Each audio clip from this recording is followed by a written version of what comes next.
Wanita bukan untuk dipamerkan di panggung, apa namanya? Lebih baik tidak usah tahu namanya apa itu. Panggung apa saja. Wanita adalah dimuliakan di rumah suami.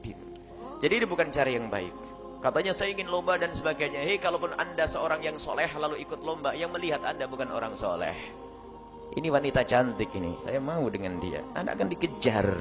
Masa wanita permata mau dipamer-pamerin? Hanya orang dungu saja menamerkan permata. Permata itu akan disimpan. Dan wanita bukan permata, lebih dari permata. Kalau seorang wanita dikatakan permata itu maksudnya nilainya sangat mulia. Kalau ada orang punya permata, nggak mungkin lalu ngomong, hei aku punya permata nih, harganya 10 miliar.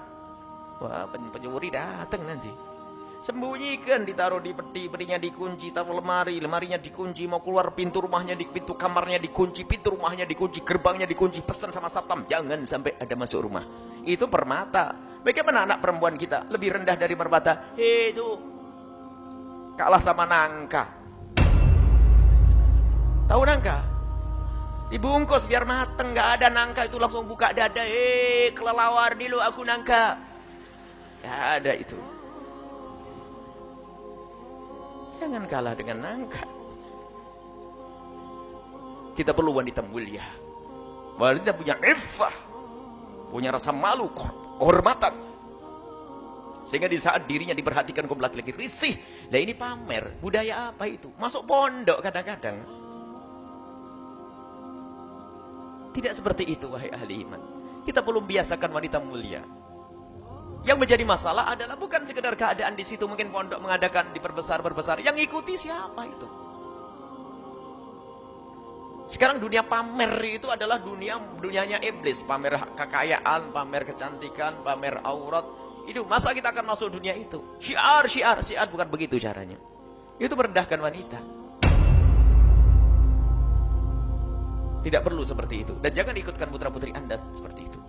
Kalau kita perlu desain yang cantik, sudah dijual. Semua orang mencoba dirinya sendiri. Ini adalah desain. Dan baju syar'i pun harus referensi. Seorang ulama mengatakan sesuai atau tidak. Sekarang baju Masya Allah. Itu adalah sabda Nabi SAW. Sayati ala ummati nisa'un kasiyat ariyat. Ma'ilat mumilat. Ru'usuhunna ka'asnimatil bukhti. Akan datang suatu ketika zaman wanita itu pakai baju tapi kayak enggak pakai baju.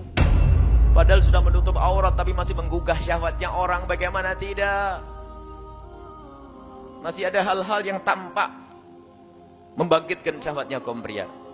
Jadi kalau zaman dulu itu kasiat ariyat itu kebayang pakai baju panjang tapi dibelek. Ya kan ada kan dulu? Padahal roknya sudah panjang tapi dibelek. Tapi zaman sekarang tidak ditutup, akan tapi lekuk-lekuk tubuhnya masih terlihat. Semoga jika ada yang menyaksikan acara ini atau yang hadir di sini dengan seperti itu, semoga Allah ampuni. Kita tidak ingin satu orang pun dihukum oleh Allah. Semoga Allah mengampuni. Kita tidak mengutuk siapapun, hanya kita mengingatkan. Pakailah baju yang benar-benar menutup aurat. Auratmu hanya untuk suamimu. Kecantikanmu hanya untuk suami, bukan untuk diobral di pinggir jalan, ya.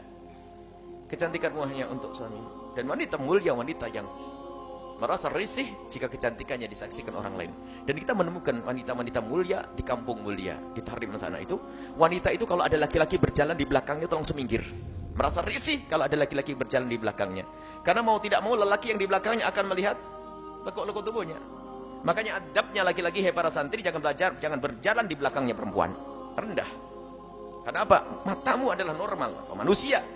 Kalau laki menghindar, jangan jalan di belakangnya perempuan. Minggir perempuannya, maju laki-laki. Ini adalah wanita mulia. Sekarang ada orang itu berkaca di depan cermin 2 jam hanya pengen nanti jalan, pengen dilihat oleh semua orang. Karena memang itu kelasnya kelas pinggir jalan. Kelas murah, kelas rendah.